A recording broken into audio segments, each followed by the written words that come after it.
So yeah, welcome everyone. My name is Paavo. I'm an assistant professor in the urban planning department, and I'm here just to kind of introduce our guests and not even keep time, because I think you guys are keeping time. Yeah. But I would like to personally thank very much Edith and Diana for organizing this. I think this is really, and Tina too. Sorry. I think this is a fabulous panel. I think it's a really important topic. I myself study housing policy in the U.S. and abroad, and frequently am asked about homelessness as an important policy issue. I know way too little about it. I haven't done research on the topic particularly, but I consider myself a Rawlsian in terms of my beliefs in social justice. So I do think that we should worry about this. All of us that are interested in housing issues should worry about this. And the question that I kind of thought of when we were discussing the panel was whether or not we should worry about this as a housing problem, because that's how often it is framed. But clearly it's a complex issue, right, that is not just about housing. And so we've asked the panelists to talk about that kind of more abstract question a little bit, as well as give us a bit of background on what they do, what their organization does about homelessness, and kind of why it's important to their work. So I'm just going to mention our panelists and then introduce them a little bit more at length before they talk. They're going to talk for 10 minutes, and we're going to have more time for Q&A. So we have Adam Murray here first on my right, who's the executive director of the Inner City Law Center. We have Peter Lynn, who's currently for another 48 hours the director of Section 8 for the LA Housing Authority, and soon to be the executive director of the LA Homelessness Services Authority. And then we have Chris Callandrillo, who's the director of family programs for PATH, people assisting the homeless. And I think it's a great range of people working on the same issue from different approaches. So the legal, kind of the governmental, and the service provision. So first, Adam's going to talk to us. He's done a remarkable amount for a guy that was still under 40 in the year 2009. He's grown the ICLC's staff and kind of overall operating revenue tremendously during his 6 years as executive director. And he's I think the litigation aspect of homelessness and housing is often extremely important to kind of advancing society towards our goals of having everyone in a decent home and living environment. It's extremely important and often overlooked because it can be kind of quite different from what we usually think about in terms of policy. So I'm especially interested in hearing about his work. So without further ado, Adam, take it away. Well, thank you, Paavo. And it's great to be up here with Chris and Peter. And I want to thank Edith and Diana and Sheena for inviting me here and putting this together. So thank you very much. I'd like to start, if I can, by just highlighting something that I think often gets lost or missed in this conversation. And it may not, maybe a mistake. But often when I talk about it, I tend to focus on other things. And we tend to get caught up in the numbers and the policies, and we often lose sort of the humanity of the challenge that we're facing in homelessness. So I want to just, before I launch into a lot of policy stuff, acknowledge at root that this is really an issue about humanity, and the 58,000 people who are homeless every night on the streets and in the shelters here in Los Angeles County, every single one of them is a human being. Every single one of them is somebody's son and somebody's daughter, or somebody's daughter. Now, I have 2 young kids, and if my kids were homeless, I would want anybody who possibly could to do anything they possibly could to help them get out of that situation and help them get their life back on track. And for every single person who's homeless, that's true. There's somebody out there who's their parent, often siblings. There's a family that goes with that person who cares about them in a way that we often don't talk about them when we talk about policy and when we talk about the numbers. So I just want to say that at the outset, that it's important to ground ourselves in that and remember that. As I suspect, we're then going to get sidetracked, as I often do and others do, on sort of a policy discussion. So I like the topic, if you're responsible for it, congratulations, on whether or not homelessness is a housing issue. Because on the one hand, I think there's a very obvious, simple answer, which is yes, of course it's a housing issue. Homelessness is really defined as not having a home, not having a house. So in that sense, yes, at root it really is an issue of housing or home. But I think what the question highlights for me is, or what leads you to think about, is how complex the issue really is, and how all the other facets of it, and and the constellation of other issues that also bear on homelessness. So for me, things come to mind like people's health, their mental health, and their physical health, their access to health care, the costs that they have to pay for health care, issues of addiction, issues of law enforcement, issues of unemployment, issues of domestic violence, issues of racial discrimination, a whole host of things that really have significant impacts on who ends up homeless, what the course is for how they get there, and what their capacity and our capacity is to help them move out of being homeless. The one theme to me, in addition to housing, sort of being very large throughout all those, or larger than any of those, is the issue of poverty. I think if you look at who's homeless in LA County or anywhere, they don't have a home, and they're also 99% of the time they're quite poor. And those are sort of the two themes. All the other issues occur in some instances and have an impact, but those are the two things that happen over and over again. So it's not surprising that we have the greatest poverty, the greatest number of homeless of any city here in Los Angeles. We have the highest rate of poverty of any major city here in Los Angeles. We have an enormous number of renters. About half of the people in LA are renters, and about half of those pay more than 35%, more than a third of their income. So an enormous number of people who are living pretty low incomes, and really, it's a struggle to pay that rent every month. One just poverty statistic I want to mention is, I think really highlights who we're often talking about here for me. It's about 2 years old now. There's about 1.6 million households in the United States. It's about 3.5, more than 3.5 million children in those households who live on less than $2 per person per day. I'm going to say that again. 3.5 million children who are living in households where the income that the household has to spend is $2 or less per person per day. So that's a family of 4 living on $8 or less a day. That's it, really, if you think about the numbers from that perspective, it's amazing we don't have more homelessness in this country. And it's a testament to the programs we do have. When I think about homelessness and the policy aspects of it, I really split it up into 3 categories of folks. The first is what's called chronic homelessness, or people who are chronically homeless. And the definition of it from HUD is that you've been homeless continuously for a year, or 4 times in the last 3 years, and you have some sort of disabling condition. So what that usually means is you have a mental illness, a physical disability, an addiction, or very often some combination of those things, and you're homeless for an extended period of time. Peter may have better numbers than this than I do, but the estimates out here are that in the county of LA, we're somewhere in between 12 and 15,000 people who are chronically homeless. So it's a very significant number of people who fit that description. And the exciting thing, or positive thing, is that we really know what to do from a public policy standpoint with folks who are in that situation. The evidence is overwhelmingly clear.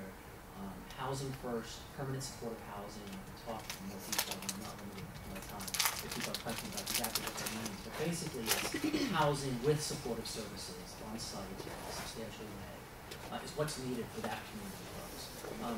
The beautiful thing for public policy advocacy is that the evidence is pretty overwhelming that approach is cost effective from the public first standpoint.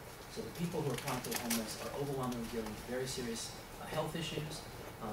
Sometimes that's what led them to be homeless, sometimes it's exacerbated by their homelessness, but they are very expensive. They're in and out of the emergency rooms, in and out of jails, in and out of the shelters. So the studies are pretty clear that it's at least a wash and often a savings to be providing housing and services for these folks. So that's sort of that group of folks, and some very positive work. Dean alluded to it with Home for Good and all the folks up here involved in various ways.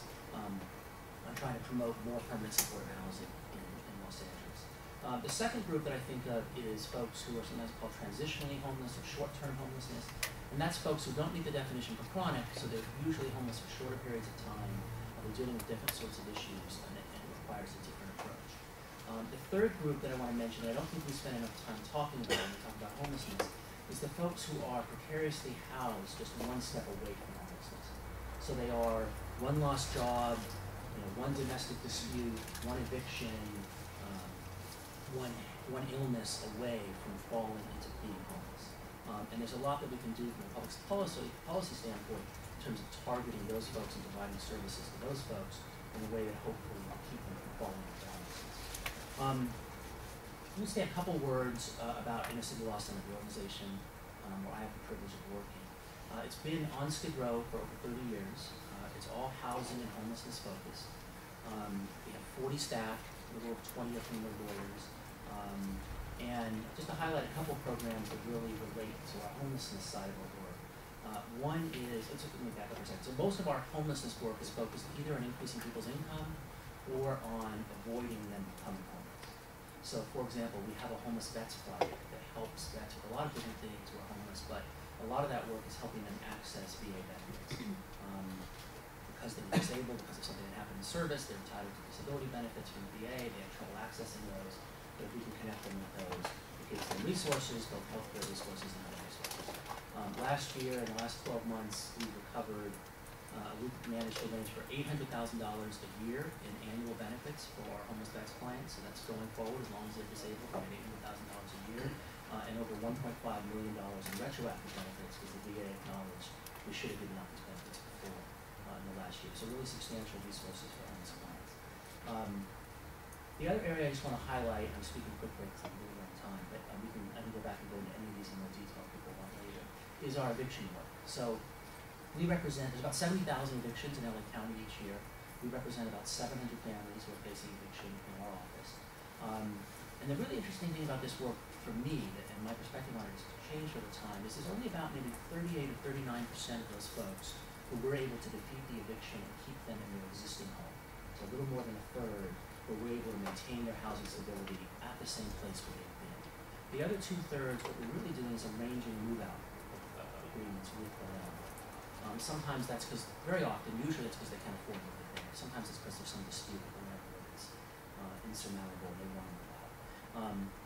But the amazing thing is that for those 2/3 who are moving out, we're getting an average financial benefit when we represent them of $5,200 per family. So that's the landlord agreeing to pay some relocation benefits, the landlord agreeing to let them stay for 60 days and not pay rent for that time, so that they some time to move someplace else and a deposit for someplace else. It's a handful of things, but we usually get them about 60 days. We get the record sealed, so it doesn't go in their record for future places to stay, and they get substantial financial benefits. So to me, when I think about homelessness, there's a lot of different facets to it, but really the two core things are increasing income of very low income folks. How do we go about doing that from a public policy standpoint is one. And then two is how do we make housing more affordable for those folks, who are at the lower income rungs of the income ladder. What do we need to do to make sure there's more housing available at a rate that they can afford to pay? Last, I think I probably have a minute left. Is that right? So let me just close by saying, I'll tell you about one story of one of our clients. This is a fellow who just resolved his case 2 weeks ago. He was a vet. He was in the Army for about 3 years from LA, came back to LA when he got out, went back to school, married, had a young son, and then got called up. He was in the Army Reserve, so he got called up and sent back to Iraq. And I don't know what his exact title was, but it was basically part of the team that would go out and improvise explosive devices went off, and machinery was damaged, so the MD was damaged, or the tank was damaged, or whatever. He would be the one to go out and try to salvage it and bring it back. So we saw a lot of really horrific stuff. Was in a lot of dangerous situations. Came back with really serious mental health issues. Very clearly exhibiting post-traumatic stress when he came back. His marriage fell apart. He was unable to go to a job. He tried to go back to school, but he wasn't able to sleep, so he kept waking up in class and wasn't able to sustain that.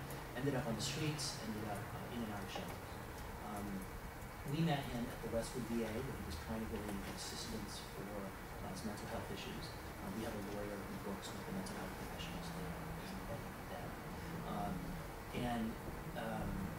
So he'd already applied for benefits and not heard anything back from the VA, so we helped him supplement his application and go through that process. We got declarations from the psychiatrist who was treating him who established all the things that he could establish for him to get benefits. And we just heard that was about 10 or 11 months ago, and we just heard, as I mentioned 2 weeks ago, he's getting,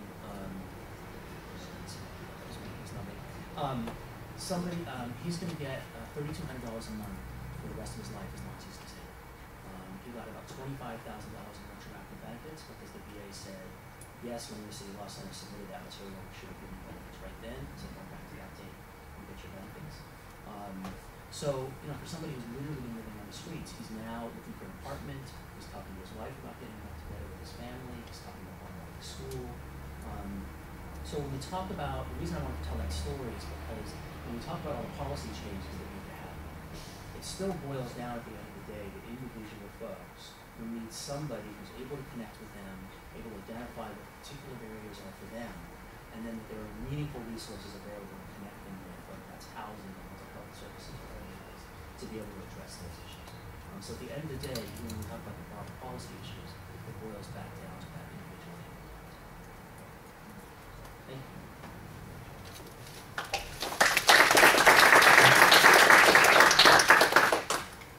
Okay, so I'm Peter Lynn, Section 8 Director for the City Housing Authority. There is a County Housing Authority. We work in parallel to them. Our jurisdiction at this point is just the city, although in a couple of weeks it'll be the whole county, the last 3 of our smaller cities. Thanks for the opportunity to speak to you. I wanted to talk about Section 8. How many of you guys know what Section 8 is? How thoroughly do you know Section 8? Okay. So I wanted to talk about that. I don't understand. I actually find that I think better on my feet.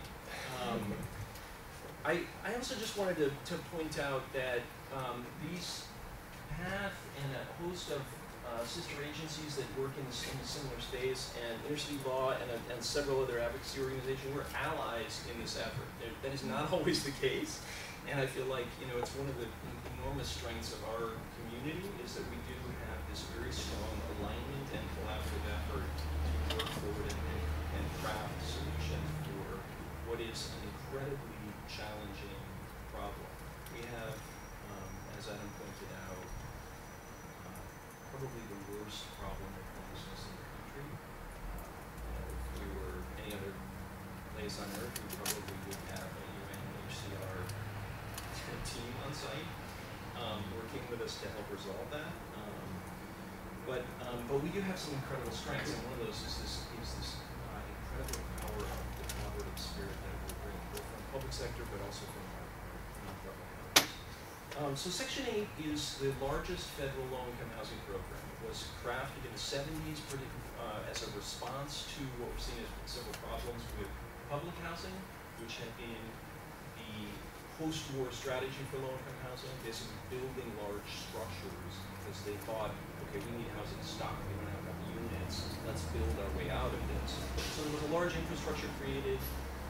It tended to concentrate poverty in ways that were really intractable for some neighborhoods, and it generated a set of problems that we thought, okay, the problem is we got to fix that. The problem's not that we don't have enough stock. There's enough stock in the rental market to house people.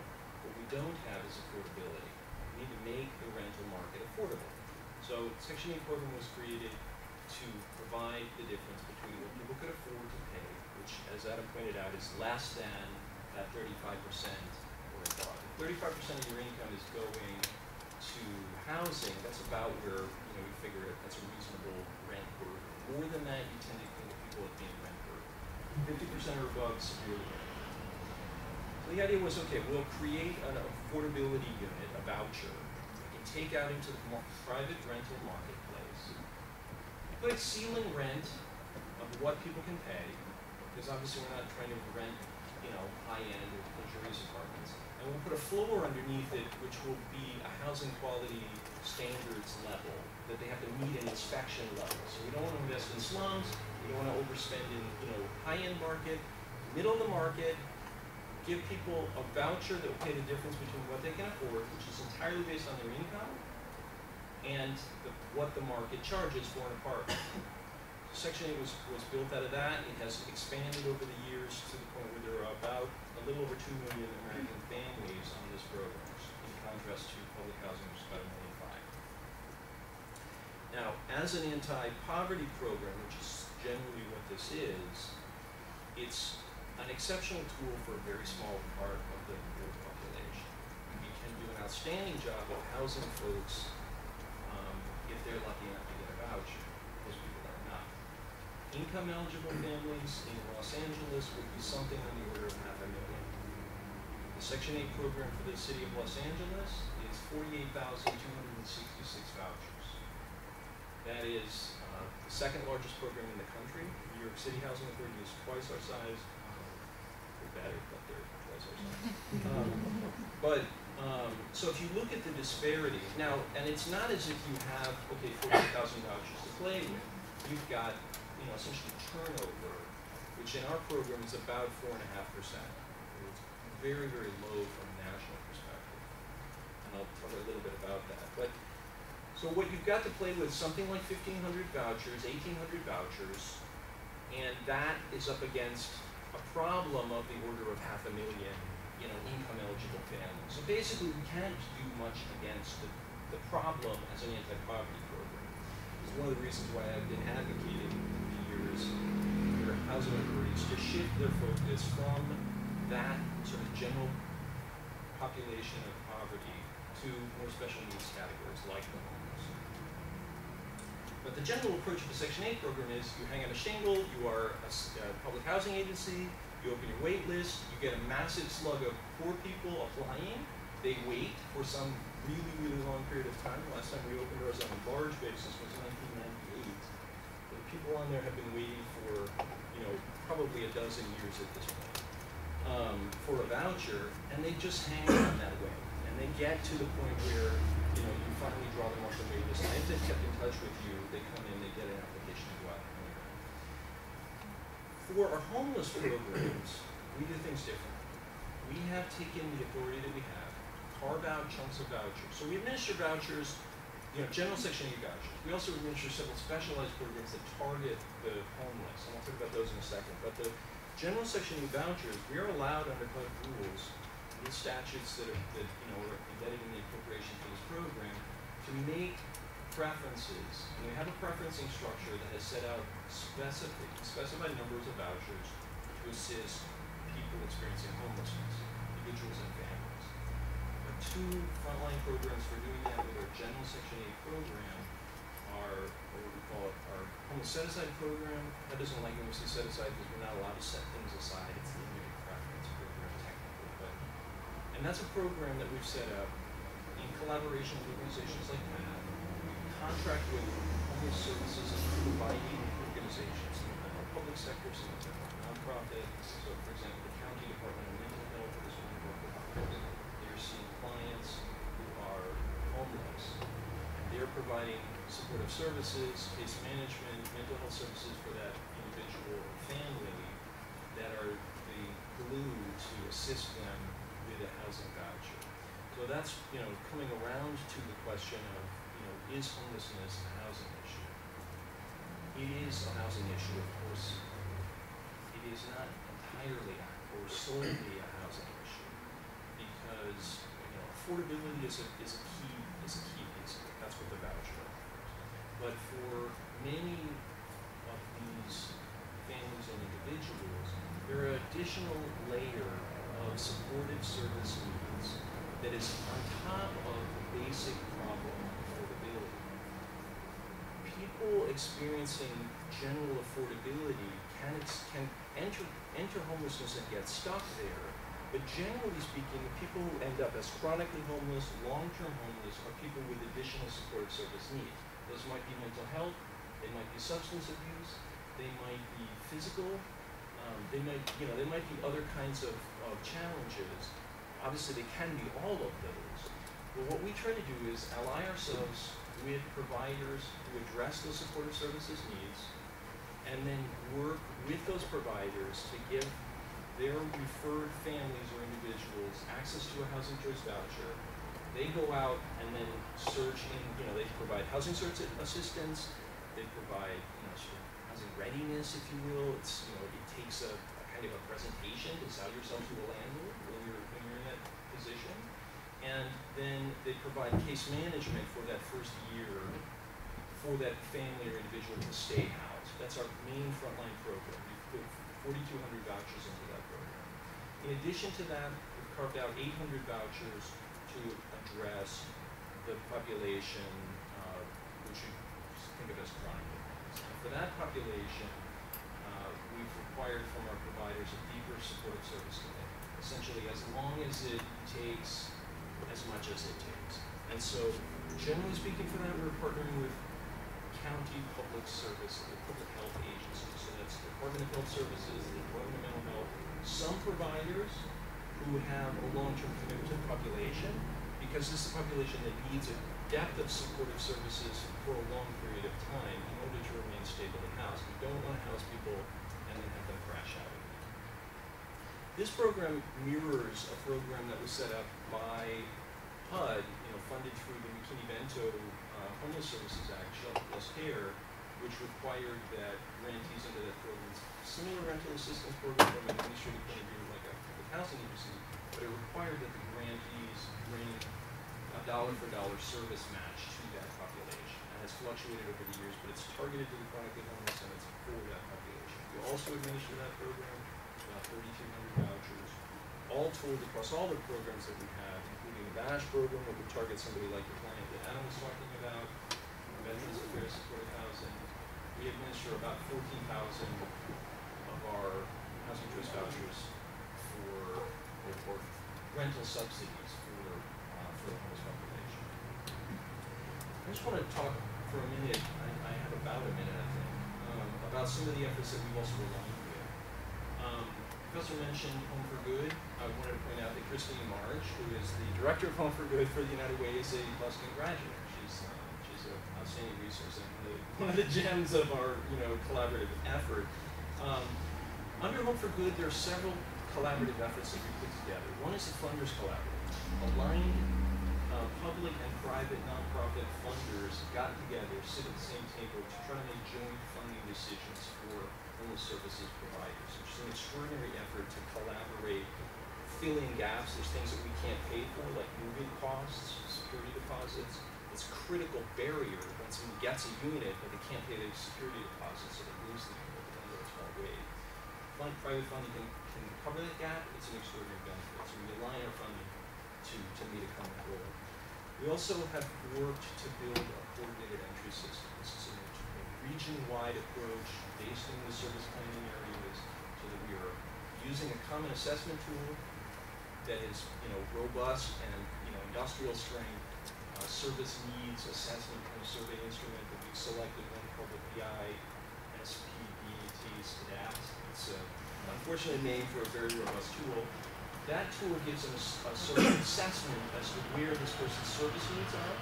Using this common approach across the entire region, we're able to prioritize housing for the highest service need people. And we have shifted our intake strategies to accommodate this new process. The coordinated entry system is being built by organizations like PATH and many others from the ground up in each service planning area.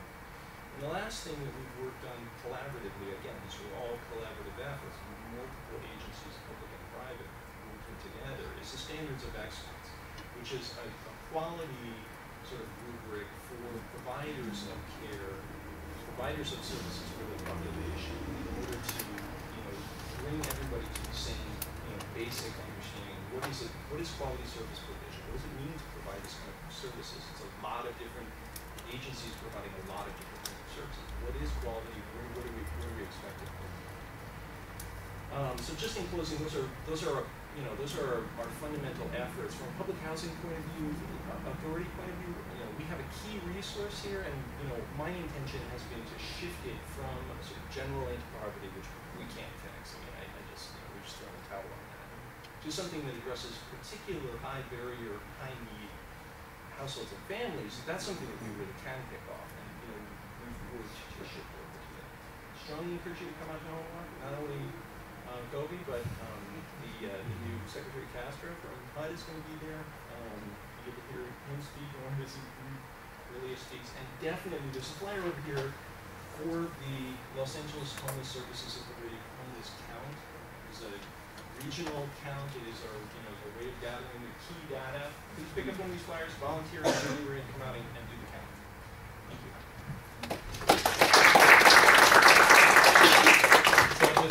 Interject real quick, sorry I didn't get to introduce Peter.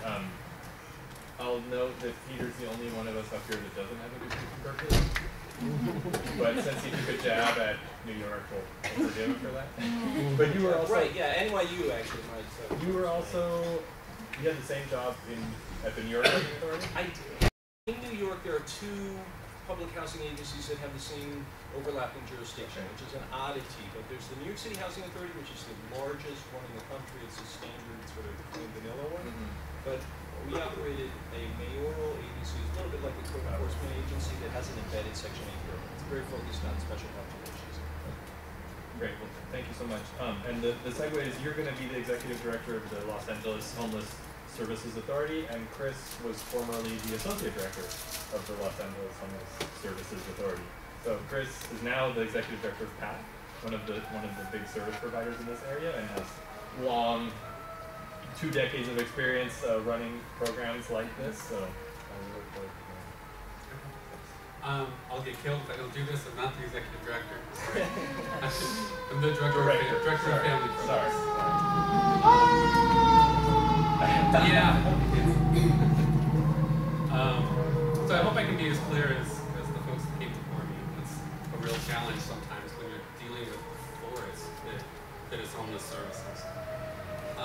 Thank you for allowing me to come and talk. Thank you for showing up. A good number of people that folks are interested. PATH, as an agency, is a really large nonprofit. So we have programs from San Luis Obispo to San Diego. What I focus on is Los Angeles, as far as most of our daily programs are. But we have families that serve youth, single adults, and families, and also a strong focus on veterans. We build permanent supportive housing buildings as well. We fund and build units. We're expecting between I can't remember the number, but it's between 300 and 500 new units that we have in the pipeline over the next 2 to 3 years. So we do a significant amount of that. One thing that we say a lot at PATH is that we can't build our way out of homelessness. We've got to use the stock that already exists. And Peter talked a little bit about that around subsidies. I'm going to talk about that some more when we get going with it. So we have a lot. We administer subsidies for specifically for vets. We administer short-term subsidies for families. We have 3 shelter sites in Los Angeles, and we also have transitional housing programs that focus on youth, which is 18 to 24-year-olds that are homeless, and families. In the last 3 years, PATH has housed over 1,000 people. We let that settle in a little bit. That's a lot of people. We're all really proud of that. In the last year alone, we've housed over 250 homeless families. So we're folks on the street picking people out and saying, we're going to help you. Let's walk down this path together. That was a pun that was really and it happens a lot with the music. So, that's the breadth of what we do. It's really big and huge. I'm just families. And with families, it's a really specific focus. And it's mostly something called rapid rehousing. Bring you in early, so you haven't been homeless for a really long time. Put you in housing before we ask you to do anything else. You don't need a job. You don't need to have a mental health assessment. You don't have to go through a bunch of hoops. We're going to put you in an apartment and pay your rent for a short amount of time so that you can get it together and go out and find a job. Go out and do what you need to do. Go out and get your kids in school. If your life is in chaos, it's really hard to do all these things. Really simply, is homelessness a housing problem? Housing is the problem for homeless folks. It's the finding it, the having it. And there are a lot of hoops that you have to go through, whether it's a program or a landlord. Everyone's going to ask you to do something. And the less that we ask you to do, and the more we can help you stabilize and be solid in your own place, the quicker you're going to move on. And we know that. In many years ago now, which seems like recent history, but the Recovery Act funded something called HPRP, which is rapid rehousing. It was the start for us of what rapid rehousing is. We provided short-term subsidies, just threw them at people. Get an apartment, here's some money. Get an apartment, here's some money. And what we found was 85% of the folks that were housed under HPRP were still housed 2 years later. So no matter what those hoops are, no matter how many things people ask you to do, those aren't indicators if you're going to be stable. Housing is the indicator if you're going to be able to go and do other things. Because you really can't do it without a base to come from.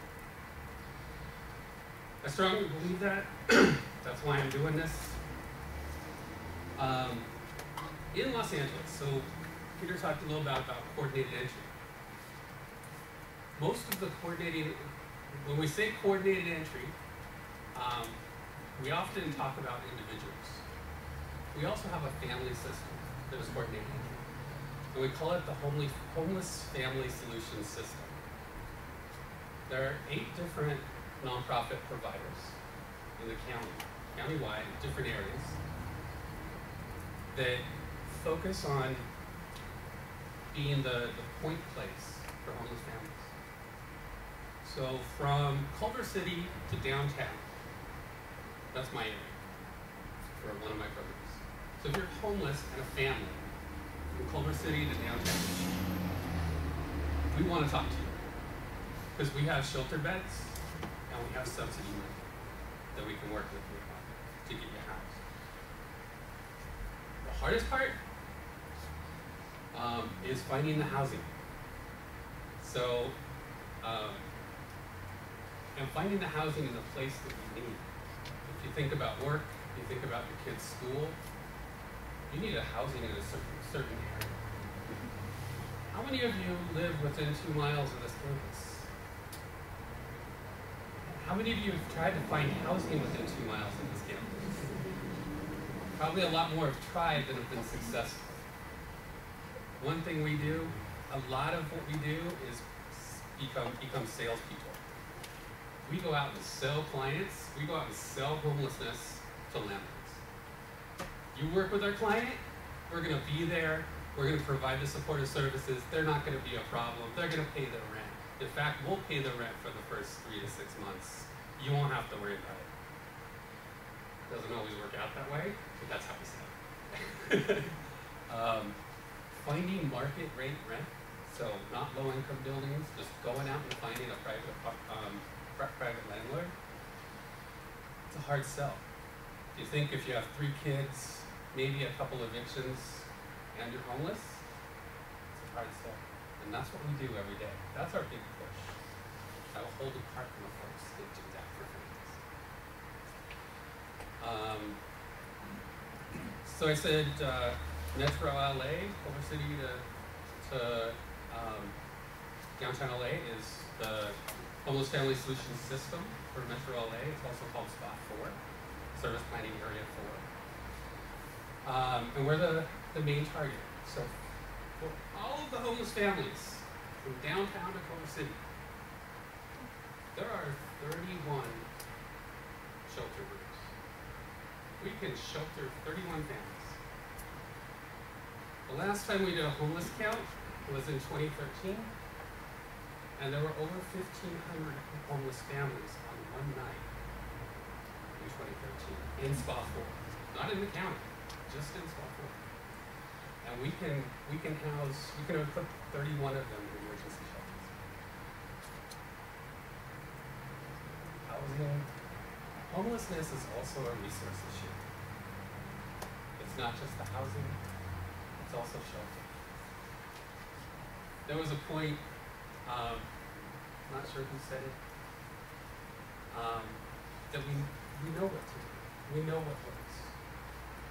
85% of the folks that we see, we put them in housing, they're gonna do what they need to do to keep their kids safe and just keep that housing. We know that, we've seen it year over year. We don't have enough money to do that for everybody. So we gotta limit it down. We can't do it for everyone. Not even everyone is homeless. You gotta have an income less than 30% of your income. So if you have 3 kids, you need to make less than $20,000 a year for us to even be able to help you. if you're on CalWorks, if you're on welfare, basically, you'll get about $580 a month, so you're well under that limit. So we've got a whole lot of people we can serve, but we can't serve everyone because we don't have enough money. And some folks go out there, we've got to help them do it themselves. You can't say, here's a subsidy. You got to say, here's a housing locator. Let's see if we can go find you housing anyway and see what we can do. So we don't drop them, but we don't have as many resources. And it really depends on income. It depends on need. The point of coordinated entry, the point of the homeless family solution system, is to bring folks in, assess what they need, and target the resources to the folks that need the most, and to help the other folks find what they need. Right? I didn't say that in the most politically correct way, and I can't explain to you why not at the moment, but it really is targeting the resources to the most people. And hopefully you'll have questions, because I'm not sure how deep I went into it, or if I answered the questions I was asking you. But the main point that I wrote down is, to what extent is homelessness a housing problem? And I wrote down, there's a term called housing first. And that's the real issue, is finding the housing and getting folks to housing.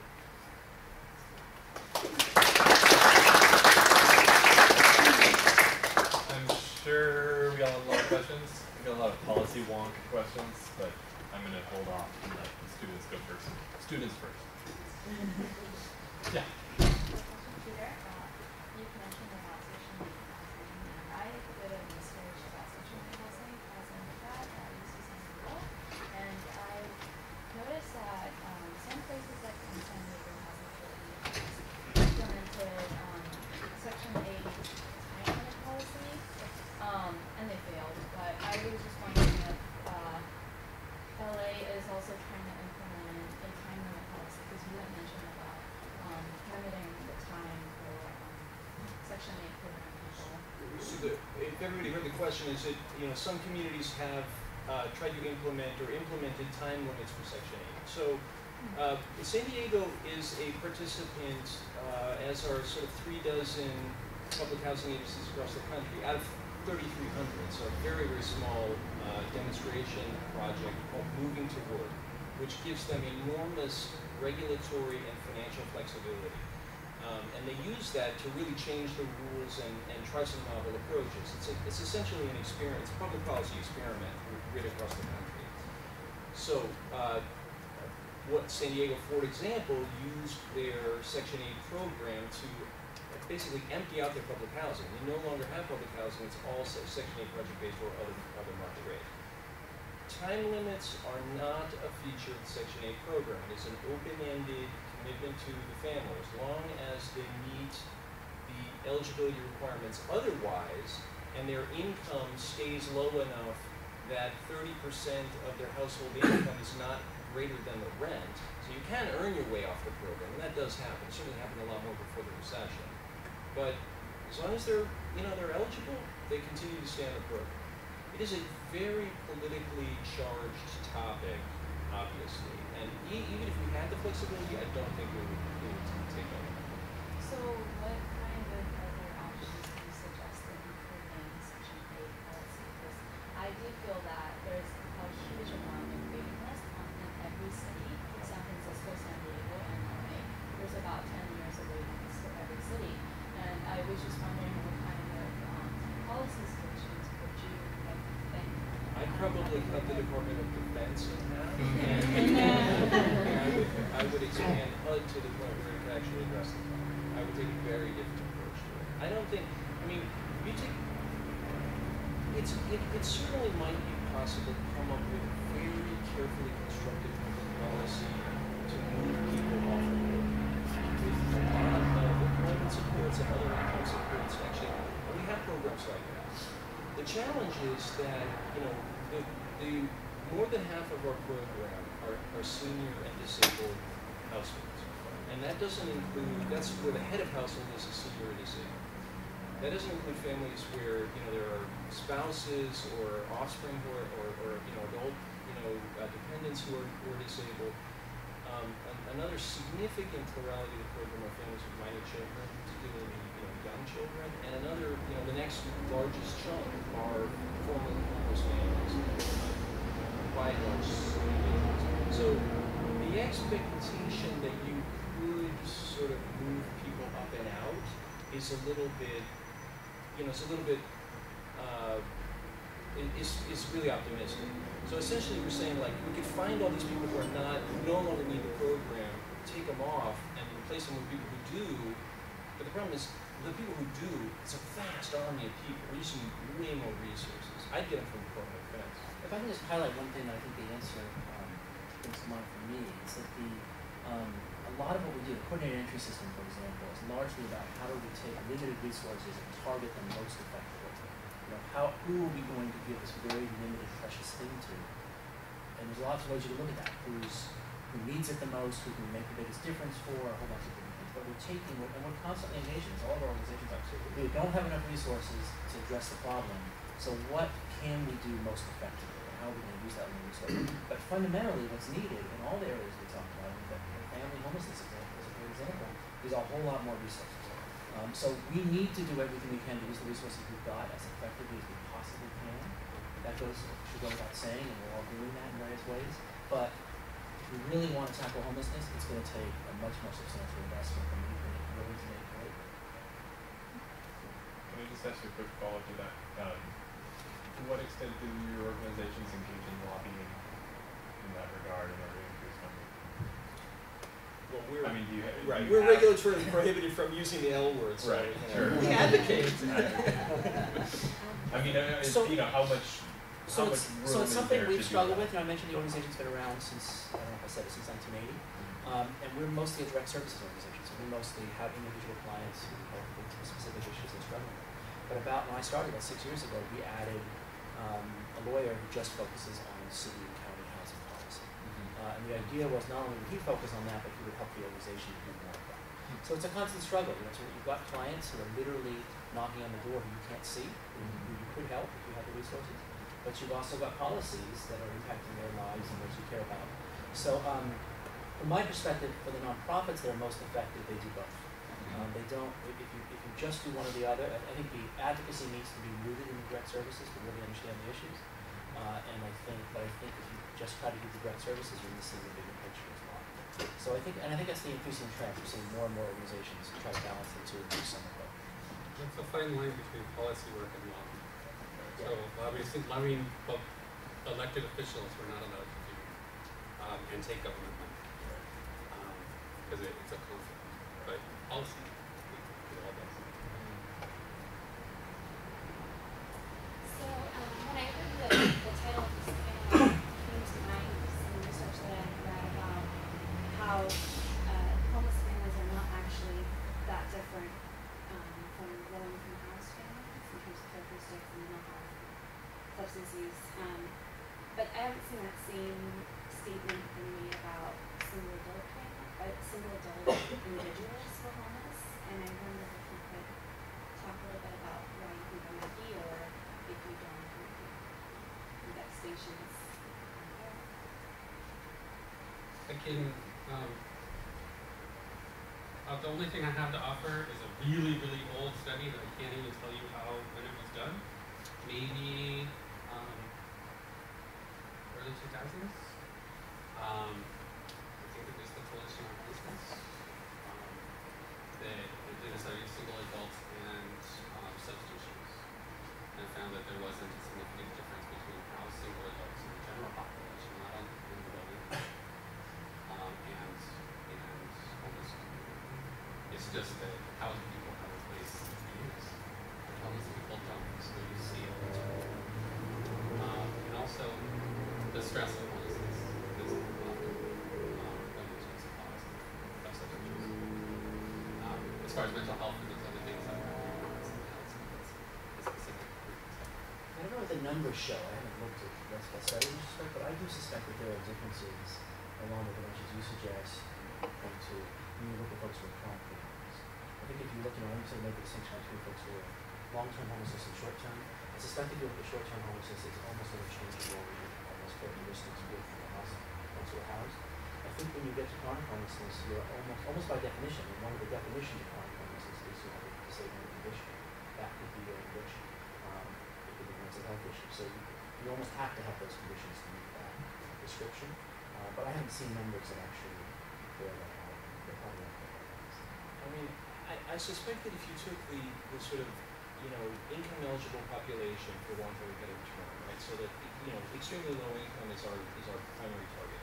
83% of the people fall into that 30% that we're in, which is the federal extremely low income. If you took that population as a proxy for the people, you probably would find similar incidents of, serious mental health issues. But I think where it breaks down is healthcare, quality of the care that people have actually received. So what you're talking about is a population with permanent, untreated, severe, persistent mental health issues that ends up in the chronic homeless population. Now, healthcare access is going to really change that metric. So all these people, by lottery were enrolled in LA Care or HealthNet, and they all have coverage. So, those two organizations are getting paid, a capitated rate on a monthly basis. And, at some point, those folks are going to get engaged in, in treatment. And that actually, within the next couple of years, should provide a tremendous infusion of resources.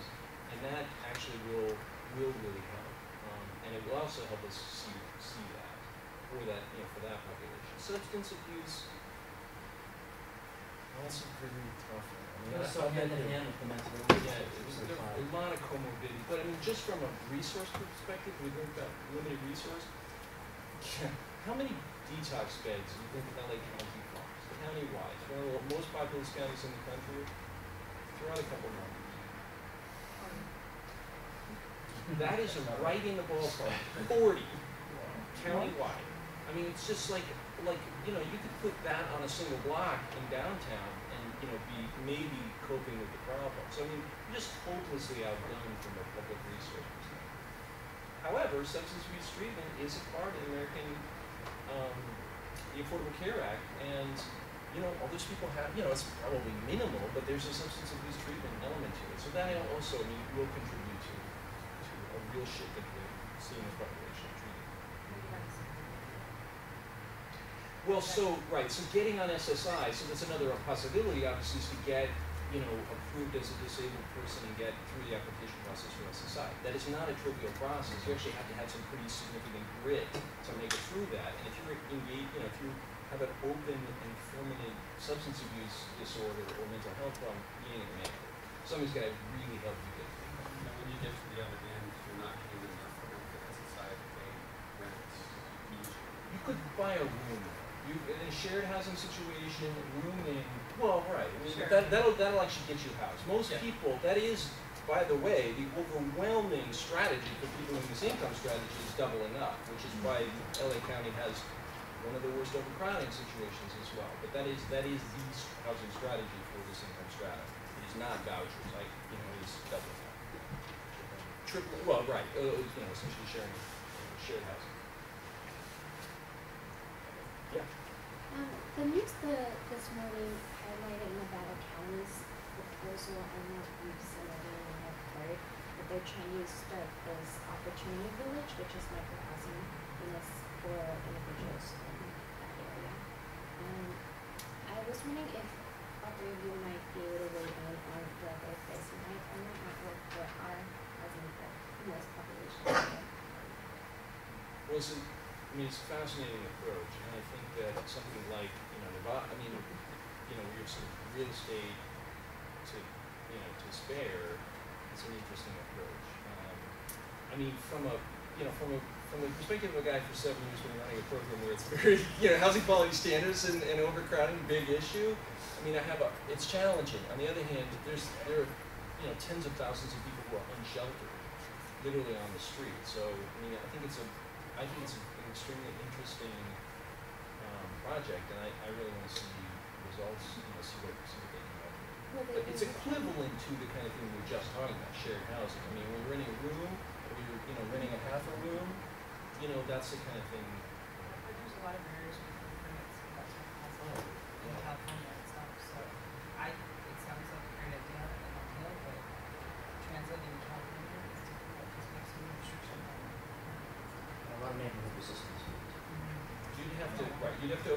you'd have to have a locality that was willing to waive a ton of, restrictions and then embrace. NIMBYism is an extraordinary problem. I mean, a lot of the sort of permitting and regulation stuff is really, really highly structured here and very, very tough. But NIMBYism is probably a more significant challenge, and we have, it's a fight every single time, and you overcome it with beautiful, really well-serviced permanent supportive housing structures that are amenities to and enhancements to a neighborhood that actually serve the people in the neighborhood, and then those former opponents become advocates, but next one you do the same problem. But we'll fight it out, and PATH is doing an extraordinary job of building new permanent supportive housing, as are several other folks. There's also a question around density of populations. And I was in San Francisco for 27 years before I came to LA. And in San Francisco, the real focus was on mixed use or multi-population buildings. So they would have market rate condos in the same building with low income housing. And it really seemed to be working in a way that just taking all of the disabled, chronically homeless people and put them all in one building may not always be the best idea. It's what we're kind of doing right now, but it may not always be the best to have a density of people with difficult needs altogether, where you could spread it around and then have them integrate into communities and better growth with the right support.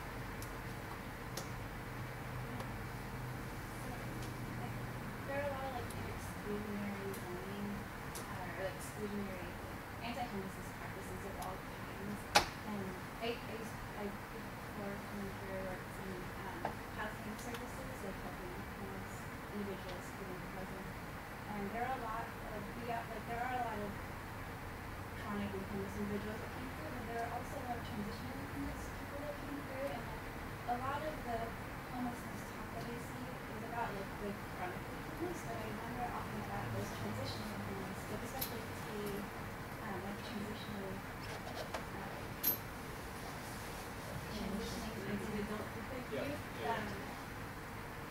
Because homelessness is so cyclical, is there a reason that we're focusing so primarily on chronic homelessness and not also those youth who don't know where to go and are being pushed out of cities? I just wonder where are we intending for them to go in this whole paradigm? I mean, it's a really good question. It's a complex question. It's a really good one. So there's a couple of different answers. So the focal point for these resources and the efforts is based a little bit on, essentially a triage principle, right? As Anna pointed out, we're way outgunned by the problem. We have to pick, you got to start somewhere. So it is not that TAY are off the radar or are forgotten. In fact, there is an effort underway already to integrate a coordinated entry system for TAY.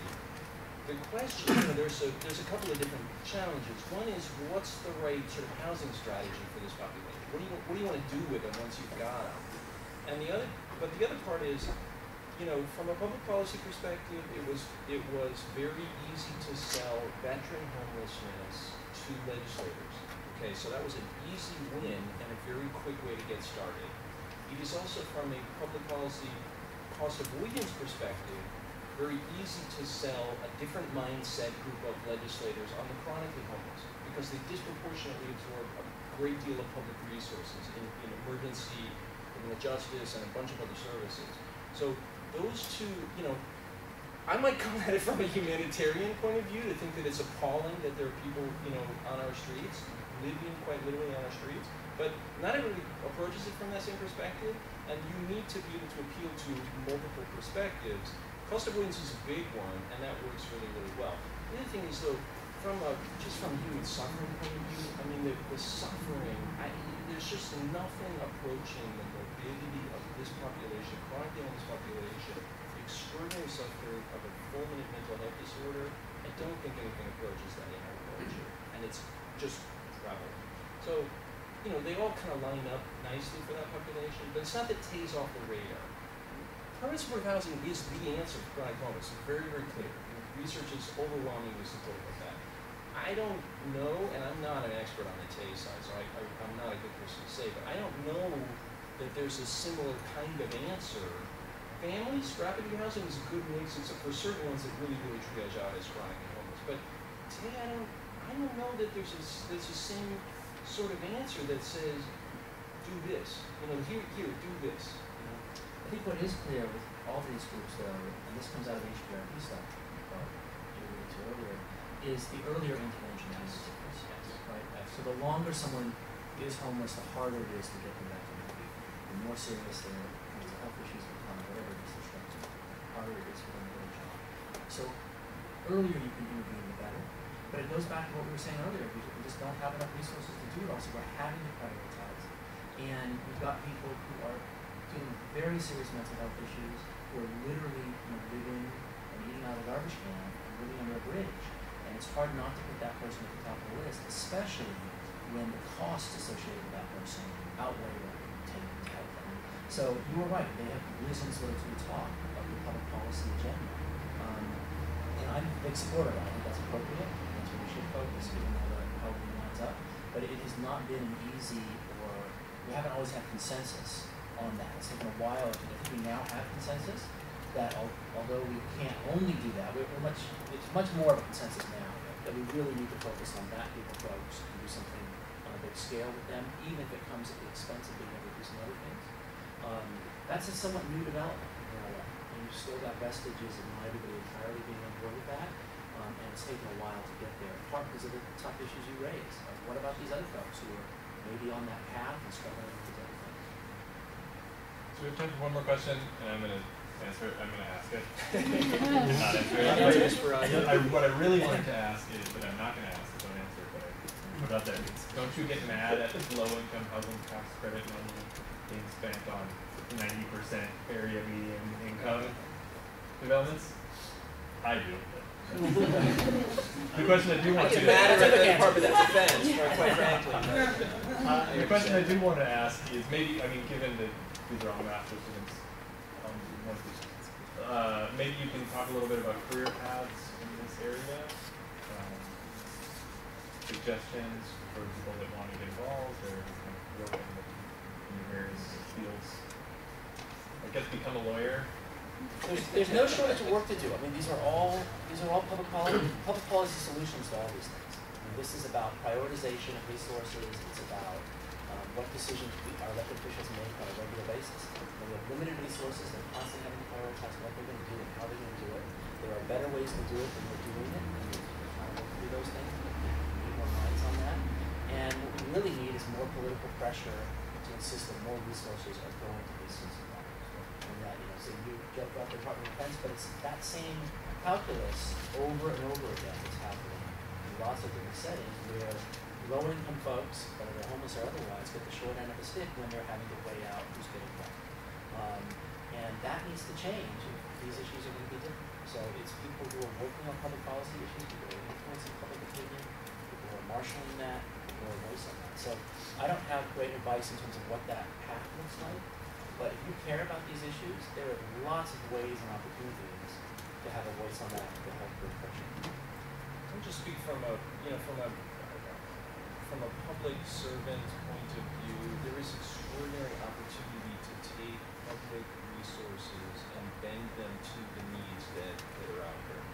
Section 8 is a vastly underutilized resource in America. Most public housing agencies don't care, but there's a messy population, they don't show up for the re-exams, I don't really want to deal with them, I'm not paid to, I don't want to deal with them. That is the overwhelming response from most public housing agencies. But if you can get into this position and you can influence the way that policies are crafted, you make a huge dent in real world problems. So I would strongly advocate that, there's also, extraordinary opportunity for responsibility, fairly early on. You can get actually overwhelming responsibility in some cases, but I would strongly advocate that you look at public service and look at public sector opportunities. My heart is kind of on the operations side and actually running programs rather than sort of on the elected side, where you're influencing, legislation. Because I have the strong sense that there's a huge amount of untapped resource from, just from the human service delivery perspective. If you can enter these programs, begin advocating for and start changing policies, they have a real world impact. I mean, we've doubled the number, I was going to brag for a second. I mean, we doubled the number of rental assistance units for the homeless from 7,000 to almost 15,000. While because I was in it, and I wanted to focus on this population. You just start working with people, you just start shifting the work, and it matters. You can make it dent. Do it. I just say it's living proof. Peter has been really open. And from a service provider perspective, from a nonprofit perspective, those policy doors aren't always open. Those are conversations that happen sort of over here somewhere while we're down over here doing something with people. And there are rare exceptions, and not to say it too many times, but Peter's one of those exceptions where he opens the door and says, please come in and work with us. That being said, I think there's a strong argument for folks that have a policy interest or a policy trajectory to have some real world hands-on experience. Come see the work, come participate in the work. If that's not your life's work, your goal, at least volunteer, do something to understand the field that you're looking at, whether it's homelessness or not. I've sort of sat on both sides of the table, from the service provider and then on the policy side. And I love the policy discussions, but I also feel like I'm really much more confident on the program side, from on a day-to-day basis. The policy stuff is really fun. And that's another piece to share is do what you're good at. If this was a social work master's program, I would say, what? We have one too. I would say take a really close look at yourself and make sure that that's the right thing. Law school later. All right, sorry. No, we need those too. Because some folks can do it and some can't. And you don't want to go all the way down the road and find out you went down the wrong road. I have a master's in education. And I decided after like 5 years of teaching to do this instead, because I was really driven by teaching, but I hated being in front of a room of people all day. It's just not something I wanted to do for the rest of my life. So I went over to something. Thanks so much. This is